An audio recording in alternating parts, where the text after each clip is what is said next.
Doctor Kaushik Lahiri, vice president WVDF हमारे साथ इस चर्चा में है। वरिष्ठ पत्रकार रामकृपाल सिंह भी हमारे साथ जुड़ रहे हैं। आप सभी का बहुत स्वागत करता हूं मैं। और सबसे पहले ये बहुत गंभीर आरोप है, ये गंभीर आरोप है कि बढ़े हुए केसेस जहां हैं वहां उतनी डोसेज नहीं मिल पा रही हैं राज्य को जितनी मिलनी चाहिए। इस पर जवाब केंद्र ने दिया तो है, लेकिन क्या उससे संतुष्ट हुआ जाए? संजू वर्मा जी लोग ये पूछ रहे हैं कि जहां केसेस ज्यादा हैं उन राज्यों के मुकाबले वहां क्यों दे दी गई वैक्सीन जहां उतने केसेस नहीं हैं? उदाहरण दिया गया गुजरात का, मध्य प्रदेश का। दिनेश जी, मैं एक चीज जो स्पष्ट शब्दों में आपके दर्शकों तक पहुंचाना चाहती हूं वो ये है कि महाराष्ट्र की जो राज्य सरकार है, सिर्फ आरोप लगाना और पारदर्शिता नाम की चीज नहीं है इनके शासन प्रशासन में। ये जनता जो है वो बेवकूफ नहीं है, वो भली भांति समझ रही है कि वैक्सीन के मामले में जो महाराष्ट्र सरकार का रवैया रहा है बहुत ही आपत्तिजनक रहा है और इस पर सियासत करना बहुत ही गलत है। मैं जल्दी एक चीज बता देना चाहती हूं कि वैक्सीन अवेलेबिलिटी प्रॉब्लम नहीं है, प्रॉब्लम महाराष्ट्र में है वैक्सीन की वेस्टेज का। एक सवाल के जवाब में प्रकाश जावड़ेकर ने आज प्रेस वार्ता में यह भी कहा कि महाराष्ट्र ने अब तक 5 लाख वैक्सीन डोसेजेस वेस्ट किए हैं। सोचिए, 5 लाख डोसेजेस 1-2 दिन का पूरा डोसेज है। दूसरी बात, यह कहना कि गुजरात को फलाना मिला था, आंध्र प्रदेश को ऐसा मिला था और महाराष्ट्र को ऐसा क्यों नहीं मिला। तो वैक्सीन जब दिया जाता है, देने से पहले केंद्रीय सरकार एक राज्य की performance, outstanding stock, vaccine usage rate और वैक्सीन वेस्टेज रेट, ये चारों चीजें देखती है। और मुझे बताइए उद्धव ठाकरे, आप कृपया करके ये बताएं आपके नुमाइंदों के जरिए कि महाराष्ट्र का वैक्सीन वेस्टेज रेट हमने सुना है 56% है। क्या ये बात सही है? क्या ये बात सही है कि सिर्फ 25% है vaccine usage rate in terms of senior citizens, in terms of frontline workers? Vaccine use rate, दो बातें आपने उठाई। वेस्टेज, प्रकाश जावड़ेकर ने डिस्ट्रीब्यूशन का मुद्दा भी उठाया था कि डिस्ट्रीब्यूशन तो हम नहीं करेंगे ना, वहां जाकर किस सेंटर में कितनी मेडिसिन, कितनी वैक्सीन पहुंचाई जानी चाहिए। क्या इसमें सिर्फ सियासत हो रही है, आलोक जी? देखिए, मुझे लगता है कि बिल्कुल सियासत नहीं हो रही है।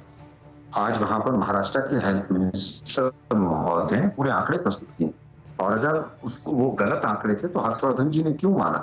हर्षवर्धन जी ने स्वयं कहा है कि जो कमी रही है हम उसको पूरा करेंगे। अब बीजेपी के प्रवक्ता कुछ बोल रहे हैं और हर्षवर्धन जी कुछ बोल रहा है। मुझे लगता है कि इस महामारी को राज्यों में बांटना बीजेपी पहले दिन से कर रही है। अगर मैं आज कहूं कि कैलाश विजयवर्गीय जी का ट्वीट अगर पढ़ लेती हमारी जो मित्र हैं ये बीजेपी के प्रवक्ता, उन्होंने कहा है कि इंदौर में डर है, हॉस्पिटल भरे हैं, दवा नहीं है, ऑक्सीजन की कमी है, कल क्या होगा पता नहीं। लेकिन मैं राजनीति नहीं करना चाहता हूं। अगर इतना ही बहुत अच्छा पारदर्शी सब कुछ किया है तो एक व्हाइट पेपर ले आए केंद्र सरकार, किस राज्य को किस पैमाने पर। जहां तक स्टेज की बात है, मध्य प्रदेश नंबर 1 है और मध्य प्रदेश की सरकार दोष नहीं देना चाहूंगा, दोष कौन ने इसी का है। आपने पहले कहा सीनियर सिटीजन लेंगे, फिर आपने 45 कहा। जब सीनियर सिटीजन कहा तो स्वाभाविक है कि 30 का जब पैकेट खुलता है वैक्सीन का तो 30 सीनियर सिटीजन अगर नहीं मिलेंगे तो बाकी वेस्ट होगी उसके अंदर। फिर इनको समझ आए इस वजह से वेस्ट हो रहा है, फिर 45 किया। हम तो जानना चाह रहे हैं कि सबके लिए क्यों नहीं किया जा रहा है। ये सबके लिए किया जाना चाहिए, ओपन कर दिया जाए इसको। ओपन अगर आप कर देंगे तो मुझे नहीं लगता कि वेस्टेज कहीं पर होगी, वेस्टेज कम होती चली जाएगी। भारतीय जनता पार्टी हर चीज पर राजनीति क्यों देखती है? अगर आज हमारे यहाँ पर 1.25 लाख लोग प्रतिदिन आ रहे हैं तो स्वाभाविक है कि सवाल पूछे जाएंगे। अगर बीजेपी के लीडर्स वहां पर जाकर चुनाव प्रचार कर सकते हैं बिना मास्क के तो स्वाभाविक है कि सवाल पूछे जाएंगे। हम केवल ये जानना चाहते हैं कि आप इलेक्शन में तो फ्री वैक्सीन की बात करते हैं, फिर उसके बाद आलोक जी, शरद पवार क्यों कह रहे हैं कि केंद्र बहुत बढ़िया सहयोगात्मक तरीके से महाराष्ट्र के साथ काम कर रहा है? मैं समझ नहीं पाया आपका सवाल दिनेश जी। शरद पवार तो कह रहे हैं कि बहुत बढ़िया तरीके से केंद्र काम कर रहा है, सहयोग की मुद्रा में है महाराष्ट्र के साथ। देखिए, अब उनकी क्या इंटरनल कौन सी बात है और कौन सा स्टेटमेंट किस चीज में किस रूप पर आया है, इसका बेहतर तो शरद पवार जी ही इसका उत्तर दे सकते हैं। लेकिन मैं इतना समझता हूं कि जो आज आंकड़े प्रस्तुत किए गए हैं वो अपने आप में काफी कुछ कहते हैं। और अगर सब कुछ सही है तो आप एक व्हाइट पेपर ले आइए, बताइए कौन से राज्य को कितनी वैक्सीन दी है। हम कह रहे हैं आप पाकिस्तान को तो फ्री वैक्सीन दे रहे हैं, 8 करोड़ आप अपनी विश्व में छवि बनाने के लिए हम 500 रुपए में लगाएंगे। माननीय राहुल गांधी जी ने पहले भी पूछा था कि क्या प्लान है, कैसे वैक्सीनेशन होगा, जिस दर से हम आज चल रहे हैं अगले 3 साल लगेंगे।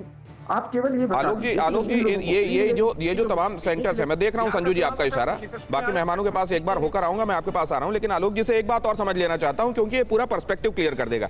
आलोक जी, ये जो बातें प्रेस में आकर कही जा रही हैं, क्या मंत्रियों की तरफ से केंद्र को चिट्ठी लिखकर भी ये कहा गया था कि हमको क्या वैक्सीन, कितनी वैक्सीन डोसेज चाहिए, और क्या वो नहीं मिली तब जाकर वो सामने आए? देखिए, मुझे लगता है ये सवाल ही नहीं उठना चाहिए। जब हर्षवर्धन जी ने मान लिया कि हाँ कमी रही है, तो उसके बाद ये सवाल पूछना कि चिट्ठी लिखी थी या कौन लिखा था या प्रेस में आके कहा था, मुझे नहीं लगता ये सवाल कहीं तर्कसंगत है। आपको बताइए कि जो पीएम केयर्स फंड का वेंटिलेटर घोटाला हुआ, उसके ऊपर आज तक कोई आंच नहीं आई। पीपीई किट घोटाला हुआ, उस पर कोई आदमी अंदर नहीं है। टेस्टिंग किट घोटाला हुआ, उस पर कुछ नहीं है। मैं आपको आज TV9 भारतवर्ष पे खुलासा करके जा रहा हूँ, वैक्सीन के डिस्ट्रीब्यूशन में बड़ा घोटाला है। 2 कंपनियां हैं, कोवैक्सीन और कोविशील्ड, दोनों में से खेल हो रहा है और उसी वजह से डिस्ट्रीब्यूशन में गड़बड़ है और पूरी तरह से केंद्र सरकार इसके अंदर दोषी है। तो आलोक जी ये कह रहे हैं कि खेल हो रहा है, खेला केवल बंगाल में नहीं हो रहा है, खेल को थोड़ा और तरीके से बता दीजिए, जरा इस पर जवाब लेते हैं आलोक जी।